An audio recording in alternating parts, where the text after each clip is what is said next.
continuing the story. So yesterday,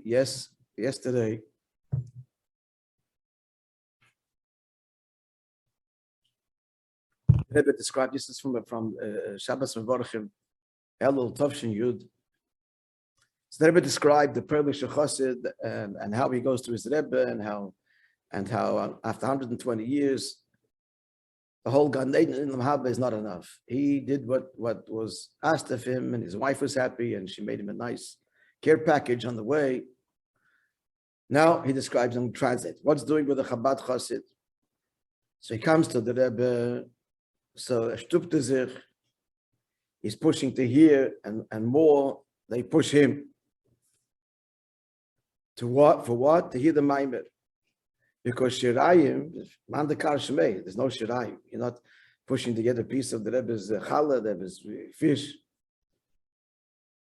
The beds in brackets that an olim, they would never say the word misnagid. So olim shirov, worldly rabbi says, told me what he remembers from Lubavitch when he came for Shabbos. He remembers till today two things. That they pushed him, he was squeezed, and he remembers the question on the pasuk, on the Maimer, of the Maimer.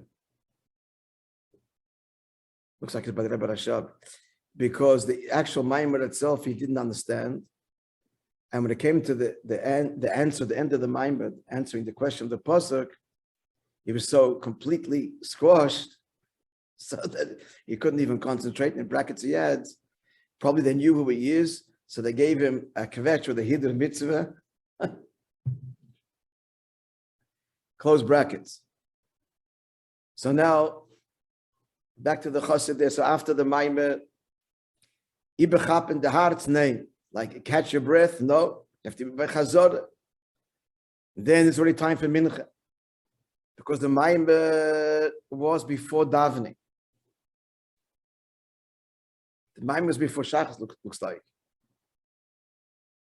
So the Maimer, so there's the Maimer, then Chazorah, davening barichas a little bit, takes time. So now it's time for mincha already.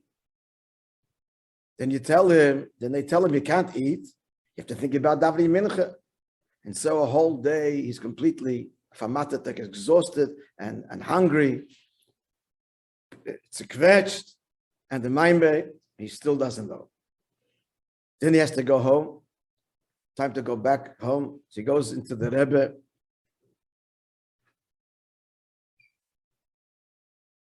So what's he going to talk about? Talk about Av and Yireh, Machshava Zodes, and davening and the like. That's what he's asking. Because about Panosa, and that his daughter is already getting older and having trouble shidduchim, he's embarrassed to speak. He just heard a Maimah here about Atzilus and Haydn Atzilus. Now he's going to take the Rebbe's time and tell the Rebbe that his wife doesn't let him rest because she doesn't have flesh, meat for Shabbos. And black bread in the middle of the week is also missing. And the grocer owner doesn't want to lend him a credit anymore. And the creditor is after him to get he has more than one. The Balechayv, they gain in the Yordan. So therefore, he's going to ask about this. He asks about Avas Hashem, Yiras Hashem, Kabbalah Soil. You should daven without Machshava Zodes. You should have a feeling in Avat CHOSID'S. And the Rebbe gives him a bracha of all of his requests. So he comes home, says, Balabasta asks him, and she knows that the Rebbe's bracha helps.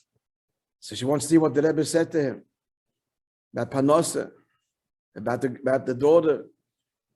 So he says he didn't ask the Rebbe anything. So what did you ask about? Ava and Yireh. In davening, you should be able to daven with a clear head, and not problems of livelihood shouldn't disturb him. You can understand already what kind of response he gets on the spot from her. No, it comes next year. His wife is screaming him.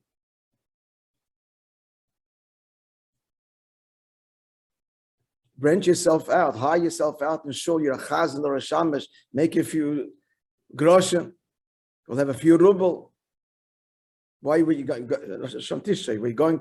She doesn't want to let him go, and she doesn't give him anything. So tomorrow we'll see what happens after he comes upstairs. Part 3 after 120 years. It's not a sweet ending. I'll tell you now. Okay. But listen, this is put in context. This is a story that Rebbe told 1950. This is not our generation. Why? Because our generation, the wives and Chassidim than the husbands are. This was a whole different world. It's to appreciate. Okay, friends. And that the Rebbe accomplished. That's Malchus. Malchus is as we're learning in the Maimed. That's our generation. Okay, friends. Freilich and Chanukah, we'll see you Be'ez Hashem tomorrow.